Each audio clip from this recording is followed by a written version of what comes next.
करवा चौथ व्रत की कथा। एक साहूकार था जिसके 7 बेटे और 1 बेटी थी।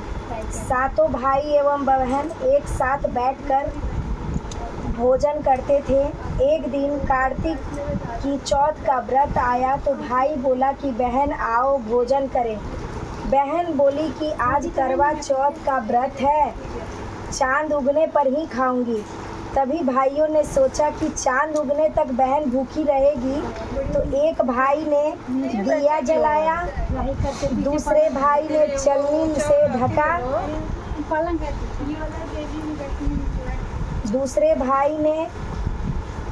एक भाई ने दिया जलाया, दूसरे भाई ने चलनी ढका और नकली चांद दिखाकर बहन से कहने लगे कि चल चांद उग आया, अर्घ दे ले। बहन अपनी भाभियों से कहने लगी कि चलो अर्घ दे दो। भाभियाँ बोली तुम्हारा चांद उगा होगा, हमारा चांद तो रात को उगेगा। क्या आवाज़ आ रहा? तुम्हारा चांद तो रात को उगेगा। बहन ने जब अकेले ही अर्घ दे दिया और खाना खाने लगी तो पहला जो ग्लास खाना का था उसमें बाल आया, दूसरे गांठ में कंकड़ आया, तीसरे मुंह की ओर की तो उसकी ससुराल से संदेश आया कि उसका पति बहुत बीमार है, जल्दी भेजो।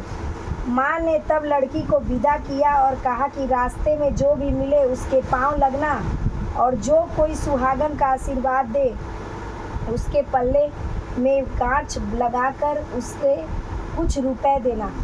बहन जब भाइयों से विदा हुई तो रास्ते में जो भी मिला उसने यही आशीष दी, तुम 7 भाइयों की बहन, तुम्हारे भाई सुखी रहें और तुम उनका सुख देखो। सुहाग का आशीष किसी ने भी नहीं देखा। जब वह ससुराल पहुंची तो दरवाजे पर उसकी छोटी ननद खड़ी थी। वह उसके पांव लगी और उसने कहा कि सुहागिन रहो, सपूतो हो। उसने यह सुनकर पल्ले से गांठ बांधी और ननद को सोने का सिक्का दिया। तब भीतर गई तो सास ने कहा कि पति धरती पर पड़ा तो वह उसके पास जाकर उसकी सेवा करने के लिए बैठ गई। बाद में दासी के हाथ बची कुची रोटी भेज दी। उस प्रकार से समय बीतते मार्गशीर्ष में चौथी आई और चौथी माता बोली करवा ले भाइयों की प्यारी करवा ले। चौथी माता बोली करवा ले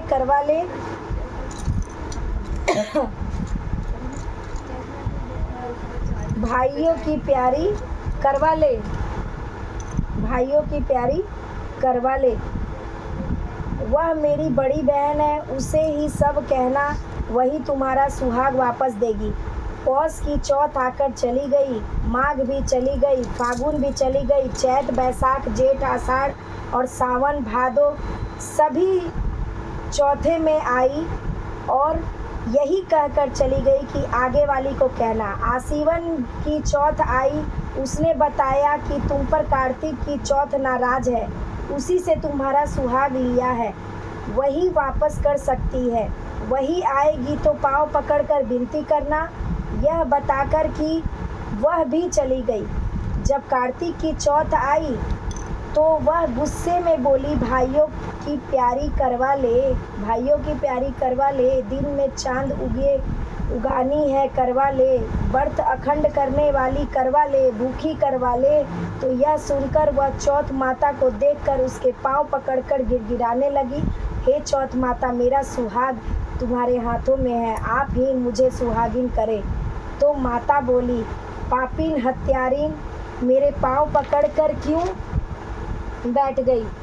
तब तू बोली कि मुझसे जो भूल हुई क्षमा कर दो, अब भूल नहीं करूँगी। तो चौथ माता ने प्रसन्न होकर आँखों से काजल, नाखून से मेहंदी और टीके से रोली लेकर छोटी उंगली से उसकी आदमी पर छींटा दिया तो वह उठकर बैठ गया और बोला कि आज मैं बहुत सोया।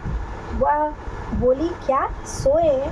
मुझे तो 12 महीने हो गए, अब जाकर चौथ माता ने मेरा सुहाग लौटाया है। तब उसने कहा कि जल्दी माता की पूजन करो। जब चौथ माता की कहानी सुनी, करवा का पूजन किया, तो प्रसाद खाकर दोनों पति पत्नी चौपड़ खेलने बैठ गए। नीचे से दासी आई, उन दोनों को चौपड़ पासे से खेलते देखा तो उसने सासू जी को जाकर बताया। तब से सारे गांव में यह बात प्रसिद्ध हो गई कि सब स्त्रियां चौथ का व्रत करें तो सुहाग अटल रहेगा।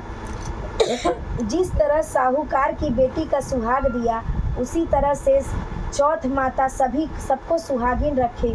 यही करवा चौथ के उपास की सनातन महिमा है। करवा चौथ का दूसरा अध्याय।